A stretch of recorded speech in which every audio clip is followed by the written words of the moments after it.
থেকে ফুলবাড়িয়া পারাপার হলে আনন্দিয়া কালিন্দী নদীর অপর ব্রিজ দরকার। এই দাবি আজ জনগণের প্রয়োজন। আমরা সবাই মিলে করেছি পণ, ব্রিজ হলে হবে সবার উন্নতি। আমাদের দাবি নিতে হবে মাননীয়, ভাবতে হবে প্রজন্মের কথা মনেতি। বর্ষা ঝড় বন্যার সময়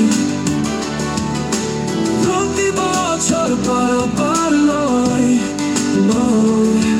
জীবনের ঝুঁকি নিয়ে সাঁতার। ব্রিজ না হলে কিভাবে হবে পার?